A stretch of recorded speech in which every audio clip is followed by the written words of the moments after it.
आप देखिए, परमेश्वर बहुत आसानी से आपकी समस्या को सुलझाता है। परमेश्वर सर्वशक्तिमान प्रभु है, वो सर्वसामर्थी परमेश्वर है। जब आपको लगता है कि कोई रास्ता नहीं, जब आपको लगता है कि आप आगे नहीं बढ़ सकते हैं, पीछे मुड़ नहीं सकते और भागने का कोई रास्ता नहीं, परमेश्वर मार्ग बनाएगा, यहां तक कि समुद्र में मार्ग बनाएगा।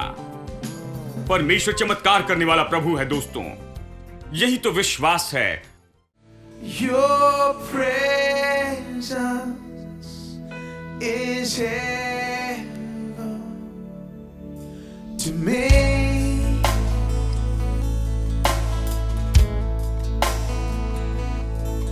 Your presence is heaven to me.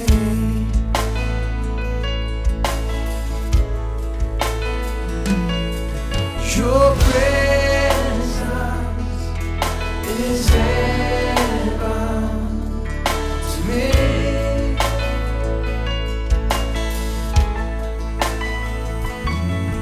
Your presence is heaven to me.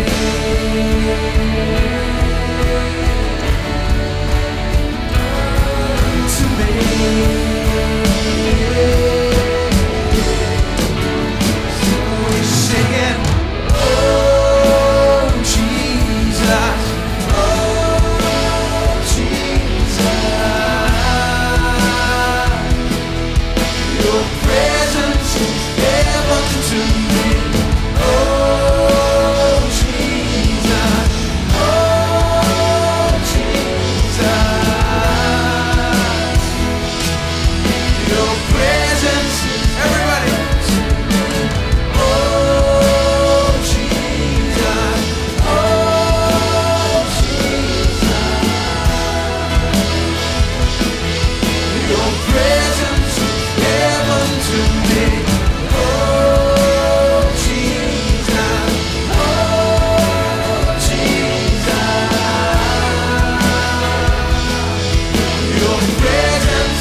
तब यहोवा ने मूसा से कहा, तू क्यों मेरी दुहाई दे रहा है? इस्राएलियों को आज्ञा दे कि यहां से कूच करे। सब लोग कहे आगे कूच करे। इसलिए हमने यही तो कहा था पिछले हफ्ते जब हम घर गए थे, आगे बढ़ो। लेकिन मैं आपको यहां पर कुछ और वचन पढ़कर बताना चाहता, कुछ और ट्रांसलेशन से। NIV इसका ट्रांसलेशन मुझे पसंद है क्योंकि कभी कभी ये बहुत अच्छा बताता है, बहुत मजा आता है, और इसलिए आपको अलग अलग ट्रांसलेशन पढ़ने चाहिए। हम इस समय कंप्यूटर के समय में जी रहे हैं और ये मुफ्त में उपलब्ध है। वहां पर कोई भी ट्रांसलेशन आप इसे देख सकते हैं और पढ़ सकते हैं, इंटरनेट पर पढ़ सकते हैं। ठीक है। NIV, तुम मेरे सामने क्यों रो रहे हो? ये वचन 15 का ट्रांसलेशन है। किंग जेम्स वर्जन कहता है, तू क्यों मेरी दुहाई दे रहा है? इसराइलियों को आज्ञा दे कि यहां से कूच करे। अब NIV को देखें। तू मेरे सामने क्यों रो रहा है? इसराइलियों से कहे कि आगे बढ़ें। मुझे पसंद है। सब लोग कहें आगे बढ़े। अब मीटिंग खत्म होने के बाद जब आप बाहर जाएंगे तो कोई कहता है वो जानते हैं मेरी नौकरी चली गई, सब कुछ बुरा हो रहा है, मैं नहीं जानता, मुझे बहुत सी चिंता हो रही है। तो आप कहें आगे बढ़े भाई, जानते हैं आगे बढ़े। यह आगे बढ़ने का समय है। यहीं पर रास्ता खत्म नहीं होता, यहीं पर जीवन खत्म नहीं होता, सब कुछ खत्म नहीं होता। परमेश्वर अभी भी जिंदा है, उसकी प्रतिज्ञा अभी भी अच्छी है, वो कभी झूठ नहीं बोलता, वो आपको देख रहा है। आगे बढ़ते चले जाएं। यदि आप कदम आगे बढ़ाएंगे तो परमेश्वर के चमत्कारों को देखेंगे। आगे बढ़े। लोग कहते हैं मेरा व्यापार नहीं चल रहा है, मैं कर्जे में हूं, वगैरह वगैरह। आगे बढ़ो भाई, विश्वास के कदम को उठाओ, परमेश्वर आपको देख रहा है। सब कहे आगे बढ़ते जाएं। बगल वाले व्यक्ति से कहें आगे बढ़ें। आमेन। ठीक है, अब उठकर चले नहीं जाना है क्योंकि यहां पर कुछ और बाकी है। लिविंग बाइबल कहती है, लिविंग बाइबल, ठीक है, मुझे कभी कभी लिविंग बाइबल पसंद है। ये कहती है, इसे सुनिए, लोग इसे पसंद नहीं करते हैं लेकिन मुझे पसंद है। जानते हैं, परमेश्वर कहता है कि तुम मेरे सामने क्यों रो रहे हो, लोगों से कहूं कि आगे बढ़ो। ठीक है, यह असली है। यहां लिविंग बाइबल कहती है प्रार्थना करना छोड़ दो। इसलिए कई लोगों को यह पसंद नहीं आती है, उनको रो रो कर प्रार्थना करना अच्छा लगता है इसलिए लिविंग बाइबल कहती है, खैर ये ट्रांसलेटर बहुत हिम्मत वाला होगा, वो कहता है प्रार्थना करना छोड़ो। कुछ लोग कहेंगे मेरे प्रभु ये कैसे कह सकता प्रार्थना करना छोड़ो। किसने कहा कि प्रार्थना करना छोड़ो? परमेश्वर कहता है प्रार्थना मत करो। परमेश्वर कहता है, जब मूसा प्रार्थना कर रहा था परमेश्वर ने कहा प्रार्थना छोड़। अब यदि परमेश्वर किसी विश्वासी से कहे कि प्रार्थना छोड़ तो सोचेंगे शैतान कह रहा है। ओ पक्का शैतान कह रहा है, क्योंकि वो कहता है प्रार्थना छोड़।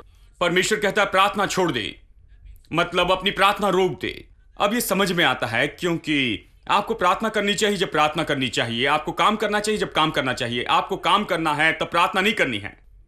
अब ये समय प्रार्थना के लिए नहीं था, क्योंकि फिरौन की सेना पीछे से आ रही थी और आगे लाल समुद्र था। आपके पास जाने का कोई रास्ता नहीं था। आपको विश्वास में काम करना है कि कोई चमत्कार हो जाए। परमेश्वर चमत्कार करता है जब आप काम करते हैं। तो यह समय प्रार्थना का नहीं था। हमारे जीवन में ऐसा समय होता है जहां हम ऐसे जंक्शन पर आ जाते हैं जहां हमें प्रार्थना को रोककर काम करना चाहिए, और काम में ही आप परमेश्वर के चमत्कार को देखते हैं। तो परमेश्वर मूसा से कहता है प्रार्थना छोड़ और लोगों को आगे जाने के लिए कहना। मुझे पसंद है, बहुत ही सरल हिंदी है। लोगों को आगे जाने के लिए कहना मुझे कभी कभी मूसा जैसे लगता है। मैं लोगों को आगे ले जाने की कोशिश करता। कुछ लोग यहां पर आते हैं केवल पार्क करने के लिए। वो समस्या में होते हैं और चर्च में आते हैं और आराम करना चाहते हैं। ओ भाई, मैं केवल रोकर प्रार्थना करना चाहता हूं पूरे जीवन भर, क्योंकि मैंने सब कुछ खो दिया, सब कुछ असफल हो गया। मैं आपको बताऊं, यहां पर हम आपको रुकने नहीं देंगे शायद थोड़ी देर के लिए आराम करें लेकिन फिर हम आपको आगे जाने के लिए कहेंगे। परमेश्वर कहता है प्रार्थना छोड़ो और आगे बढ़ो। सब लोग कहे प्रार्थना छोड़ो, आगे बढ़ो। आगे बढ़ना एक अच्छा शब्द है दोस्तों। आपको दूसरे विश्वासियों को उत्साहित करना है, आगे बढ़ो, आगे बढ़ो। जानते हैं, मैंने लोगों से कहा कि आगे बढ़ते जाएं। मुझे याद है एक बार किसी ने आकर कहा कि मेरे पति गायब हो गए हैं मुझे नहीं पता कि वो कहां गए। जानते हैं, वो केवल सामान उठाकर चले गए और मैं नहीं जानती कि क्या करूं। मैंने कहा आगे बढ़ो बहन। जानते हैं, ये समय है कि आगे बढ़ते चले जाएं। आप केवल ऐसे बने नहीं रह सकते, नहीं, आपको आगे बढ़ना होगा। आपको विश्वास के जीवन को लेना होगा। आपको जयवंत होना होगा। आपको जीना होगा। आपको इस परिस्थिति में फलवंत होना होगा। जब आप फलवंत होगी तो आपको ढूंढते हुए आएंगे कोई बात नहीं कि परिस्थिति क्या है, आगे बढ़ें। बगल वाले से कहें आगे बढ़े ठीक है। अब ये कहता है कि प्रार्थना छोड़ो और लोगों को आगे बढ़ने के लिए कहे। ये खत्म नहीं हुआ, और भी है, बढ़ते जाओ। ये इस वचन में है, लिविंग बाइबल में। आगे बढ़ते जाओ मुझे पसंद है। केवल आगे बढ़ना ही नहीं, आगे बढ़ते जाओ। यदि आप उस व्यक्ति से कहें कि बढ़े तो शायद वो वापस चले जाए। मिस्र में जाने के लिए तैयार थे, इसलिए परमेश्वर कहता है आगे बढ़ते जाओ कई बार जब आप आगे बढ़ते हैं तब आप देखते हैं, तब आप अगले कदम को बढ़ाते हैं। सामने लाल समुंदर होता है और पीछे फिरौन की सेना। लेकिन जब आप अपने कदम को आगे बढ़ाते हैं, जहां पर कोई रास्ता नहीं है, समुद्र दो भाग में हो जाता है और वो पार हो गए और मिस्र की सेना उसी समुद्र में डूब जाती है। और जिन शत्रुओं को उन्होंने उस दिन देखा था, वो उनका आखिरी दिन था शत्रुओं को देखने का। फिर उन्होंने कभी उन्हें नहीं देखा। वो मरकर मिट गए। रथ और घोड़े सब कुछ खत्म हो गए, मिट गए। आप देखिए, परमेश्वर बहुत आसानी से आपकी समस्या को सुलझाता है। परमेश्वर सर्वशक्तिमान प्रभु है। वो सर्वसामर्थी परमेश्वर है। जब आपको लगता है कि कोई रास्ता नहीं, जब आपको लगता है कि आप आगे नहीं बढ़ सकते हैं, पीछे मुड़ नहीं सकते और भागने का कोई रास्ता नहीं, परमेश्वर मार्ग बनाएगा। यहां तक कि समुद्र में मार्ग बनाएगा। परमेश्वर चमत्कार करने वाला प्रभु है दोस्तों। यही तो विश्वास है। अविश्वास को मत आने दीजिए। अविश्वास आपको नाश कर देगा, अपाहिज बना देगा। चाहे आप ऐसे जंक्शन पर हो जहां पर 10 रास्ते सामने हो, विश्वास आपको आगे बढ़ाते जाएगा। जहां कोई रास्ता नहीं, वहां पर भी आप दीवार में से पार चले जाएंगे। आप समुंदर से चले जाएंगे। हर रुकावट में से पार जाएंगे। रास्ते की हर रुकावट को पार कर जाएंगे, क्योंकि विश्वास पहाड़ों को उखाड़ देता है। देखिए, परमेश्वर के लिए सब कुछ आसान है। जब आपके पास विश्वास है तो तब आसान होता है।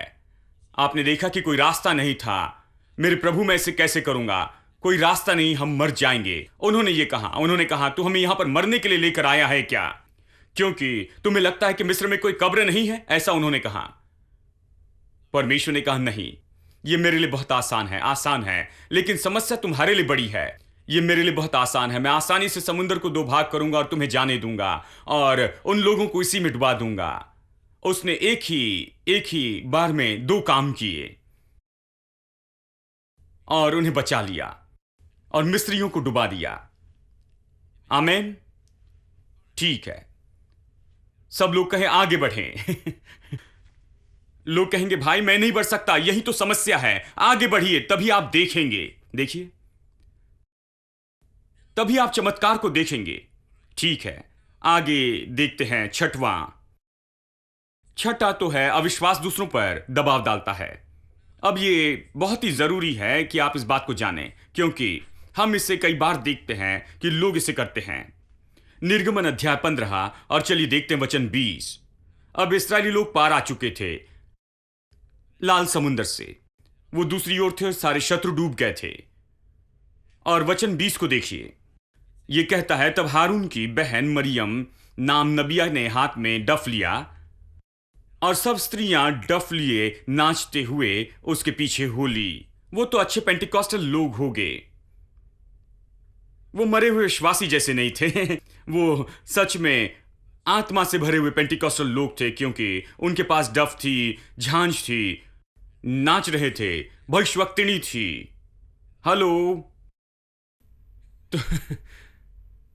तो वो बजाने लगी, वाद्य बजाने लगी और गाने लगी। देखिए वो क्या गाने लगी। मरियम उनके साथ ये टेक गाती गई, यहोवा का गीत गा, क्योंकि वो महाप्रतापी है। घोड़ों समेत सवारों को उसने समुद्र में फेंक दिया है। गाना उसी समय बनाया गया जो कुछ भी लाल समुद्र में हुआ था। वो गाने लगी और सब उसके साथ में गाने लगे, वो डफ बजाते हुए। और जानते हैं, वो सब लोग गाने लगे और महिमामय सभा थी।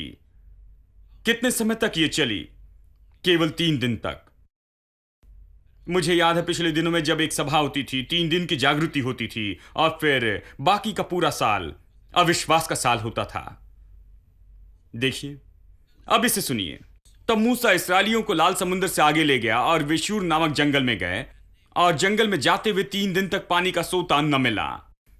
अब अभी तो उन्होंने गीत गाया था, वो प्रभु की स्तुति कर रहे थे और इंस्ट्रूमेंट बजा रहे थे। आनंद का समय था, क्योंकि लाल समुद्र के पास जो कुछ हुआ, ठीक है, उनका अच्छा अनुभव रहा। मतलब आपको वैसे रहना अच्छा लगेगा कि लाल समुद्र पार करे, जानते हैं। मतलब उन्होंने दिल में अच्छे से गीत गाया, वो स्तुति कर रहे थे जो कुछ प्रभु ने किया उसके लिए। अब वो यात्रा करते हैं। अब समस्या यही थी कि 3 दिन तक पानी के बिना यात्रा कर रहे थे। 3 दिन बिना पानी के। और जब वो आए मारा के पास में, वचन 23, फिर मारा नामक एक स्थान पर पहुंचे, वहां का पानी खारा था, वे उसे न पी सके, इस कारण स्थान का नाम मारा पड़ा। तब वे ये कहकर मूसा के विरुद्ध बकबक करने लगे, हम क्या पिएंगे? और इसलिए मैंने कहा यह केवल 3 दिन तक चलता रहा। उनका अद्भुत अनुभव रहा, गीत गाकर प्रभु की स्तुति की और यहां उनकी यात्रा शुरू हो गई, और 3 दिन तक बिना पानी के। अब आप सोचेंगे कि शैतान ने उनके साथ ऐसा किया कि पानी नहीं मिला, उन्हें दुख दिया। नहीं, परमेश्वर ने उनकी अगुवाई की। हेलो, कुछ लोगों के लिए हैरानी की बात है, कैसे परमेश्वर उनकी अगुवाई सूखी जगह पर कर सकता है भाई? और आखिर 3 दिन के बाद उन्हें जब पानी मिला तो वो भी कड़वा ही निकला। मैं कहता हूं परमेश्वर ने अगुवाई की, क्योंकि बाइबल बहुत स्पष्ट है। जब वो मिस्र से आए तो बादल उनके आगे आगे चला। हर दिन उन्हें देखना पड़ता था कि बादल वहां पर है। यदि बादल चलना शुरू करता तो वो भी चलते, जिस दिशा में बादल जाता वो भी जाते थे। वो जो बादल है वो तो पवित्र आत्मा का चिन्ह था जो उनकी अगुवाई करता था। ठीक है, परमेश्वर उनकी अगुवाई करता। वो अपनी मर्जी से खुद यात्रा शुरू नहीं कर सकते थे। हर दिन उन्हें ऊपर देखकर बादल देखना पड़ता था। निर्गमन की किताब पढ़िए, हर दिन वो ऊपर देखते थे कि बादल वहां पर है। यदि बादल चलता तो वो चलते, बादल रुकता तो वो तंबू डालते। ठीक है, तो और बादल ही उन्हें उस बिना पानी की जगह पर लेकर आया। वहां पर पानी नहीं था और इसलिए वो बहुत ही प्यासे हो गए, और आखिर वो पानी तक पहुंचे, और वो पानी बहुत कड़वा था और आप उसे मुंह में नहीं रख सकते थे। क्यों परमेश्वर ऐसे कर रहा था? क्योंकि हम इन लोगों को नहीं सिखा सकते थे कि परमेश्वर पानी दे सकता है। जबकि वो मिस्र में ही थे, वहां उन्हें कारपोरेशन का पानी मिलता था, तो वो सोचते थे कि मिस्र की सरकार उन्हें अच्छा पानी दे रही है, और प्रभु के बारे में नहीं सोचा।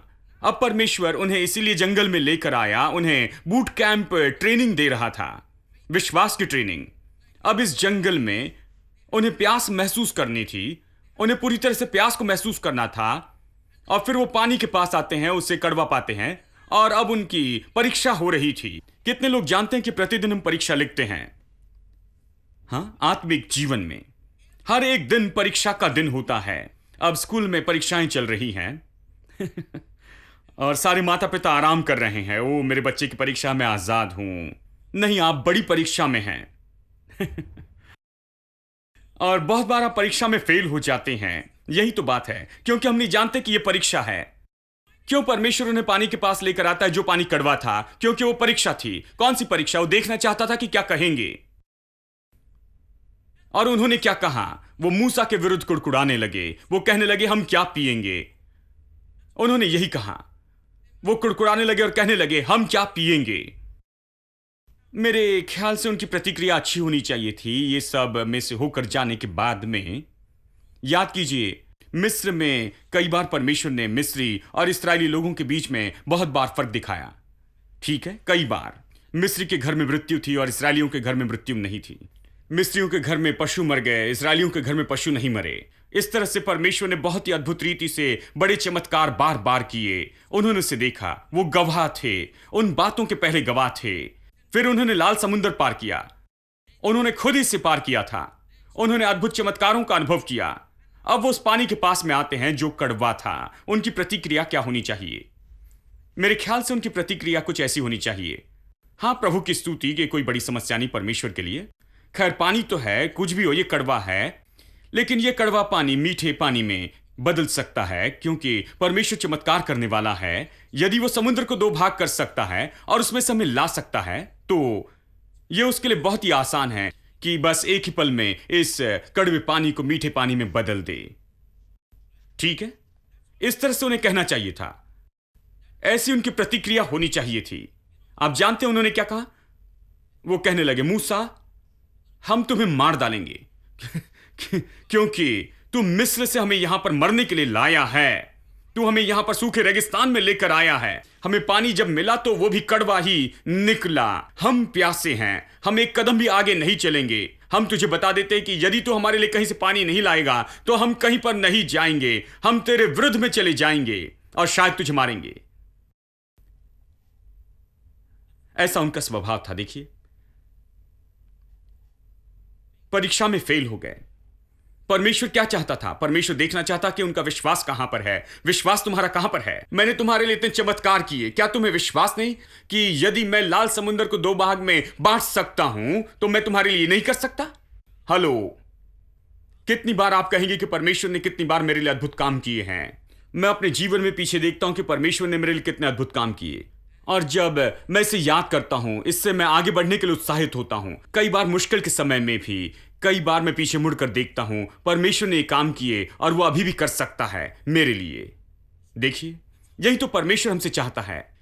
यही तो परमेश्वर चाहता है कि हम कहें, जानते हैं। देखिए, जो चेले यीशु के साथ में थे, हर समय उसने पानी को दाखरस में बदल दिया, उसने चमत्कार किए और वो सब। फिर एक दिन परमेश्वर हजारों लोगों को भोजन देना चाहता था। यीशु हजारों लोगों को भोजन देना चाहता था। उसने चेलों की और उद्देश्य से देखा। परीक्षा का समय, परीक्षा हो रही थी। वो कहता है, क्या इन लोगों को हम भोजन दे सकते हैं? वो अच्छे से जानता था कि कोई भोजन नहीं है। 5,000 लोगों के लिए, 5,000 पुरुष, स्त्रियां, बच्चे मिलाकर बहुत से थे। आपको ऐसे ही खाना कहां से मिल सकता है? आज के दिन भी यह असंभव है कि किसी भी होटल में जाकर इतना खाना खरीद सकते हैं। और उनमें से एक ने कहा, हमारे पास पैसे हैं, लेकिन यदि हम पैसों से खाना खरीद भी लेते हैं तो यह काफी नहीं होगा कि सबको खिला सके। और फिर पतरस कहता है कि एक लड़के के पास 5 रोटी 2 मछलियां हैं, लेकिन इतने लोगों के लिए काफी नहीं है। देखिए, पूरे अविश्वास से भरे हुए थे। कौन से चमत्कार उन्होंने देखे? उनका सारा अनुभव कहां था? उन्हें तो अच्छे से कहना था, हां प्रभु, जानते हो, क्योंकि तुम यहां पर हो, हम सोचते हैं कि कुछ अच्छा ही होगा। हम नहीं जानते कि तू कैसे करेगा, लेकिन तू इसे करेगा। हम ये जानते हैं, हम तुझे जानते हैं, इसलिए हम सोचते हैं कि तू कुछ ना कुछ करेगा। हम जानते हैं कि तेरे हाथों में कुछ है, यहां पर तेरी कुछ योजना है। कम ऑन, आओ इसे देखे। इस तरह उन्हें होना चाहिए था, यही उनकी अपेक्षा होनी चाहिए थी, लेकिन ऐसा नहीं था। वो तो मंद बुद्धि के हो गए थे। वो कहने लगे, 5 रोटी 2 मछली इतने सारे लोगों के लिए क्या होगी? यीशु ने कहा, मुझे दो। उसने आशीष दी और उसे तोड़कर उन्हें दिया, और 5,000 लोगों ने उसे खाया, और स्त्रियां और बच्चों ने भी उसे खाया। और फिर 12 टोकरियां बच भी गई। मैं हमेशा लोगों से 12 टोकरियों के बारे में कहता हूं। ये 12 टोकरियां उसने इन 12 चेलों के सिर पर रखी होगी, ताकि अब उन्हें यह बात समझ में आ जाए ताकि अब वो इस बात को समझ सके। जैसे वो बोझ को उठाते हैं, वो कहते हैं, ओ मेरे प्रभु जानते हैं वो कर सकता है, क्यों नहीं? अब ये लोग ऐसे ही थे, हर पीढ़ी के लोग ऐसे ही होते हैं, जानते हैं। इस्राएली लोग भी ऐसे ही थे। उन्होंने सारे काम का अनुभव किया, फिर भी जब परीक्षा हुई तो फेल हो गए। वो कहने लगे, हम क्या पिएंगे, तू हमें यहां पर लाया, ये और वो कहने लगे। जानते हैं, वो हर समय शिकायत करने लगे। देखिए, वो मूसा पर दबाव डालने लगे। किसी दूसरे व्यक्ति पर दबाव डालना आप आज भी देख सकते हैं। हम देखते हैं जब लोग आर्थिक परेशानी में से होकर जाते हैं, आपने देखा होगा कि वो अपने रिश्तेदार पर दबाव डालते हैं। मैंने देखा कि जवान लोग अपने माता पिता पर दबाव डालते हैं, जानते हैं।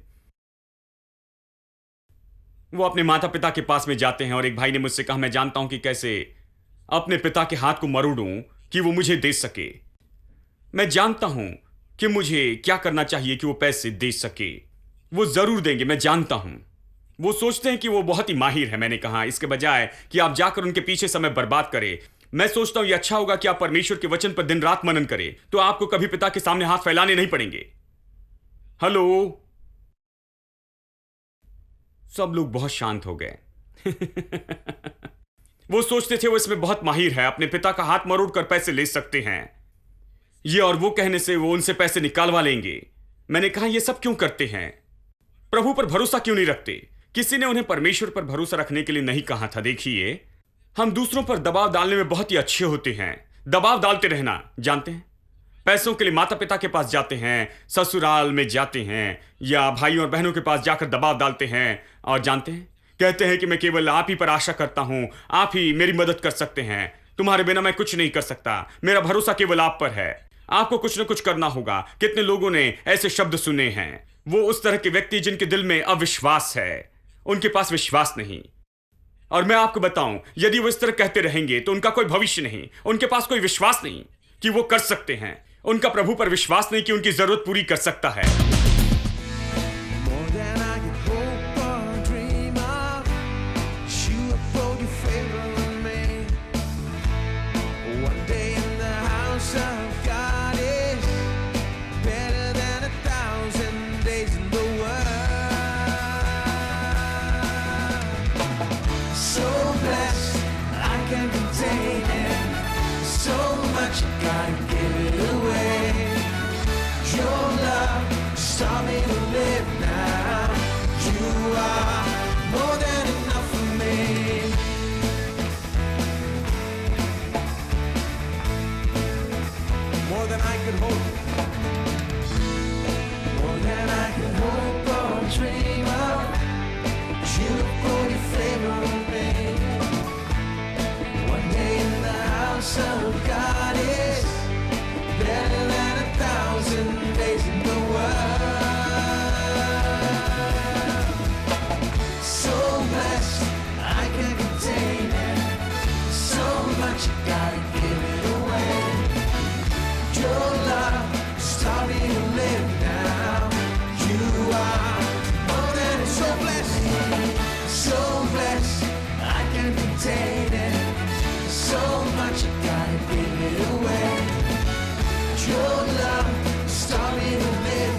enough for me.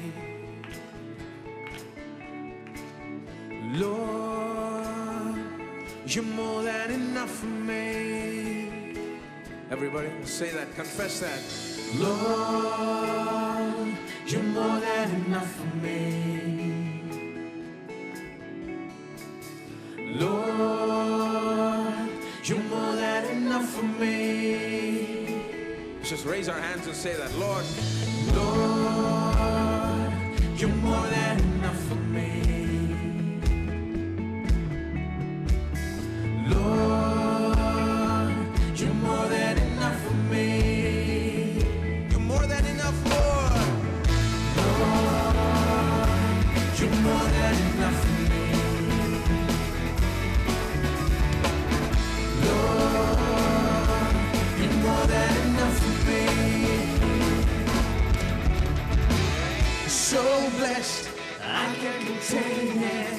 So much I gotta give it away. Your love just taught me to live now. You are more than enough for me. So blessed, I can't contain it. So much I gotta give it away.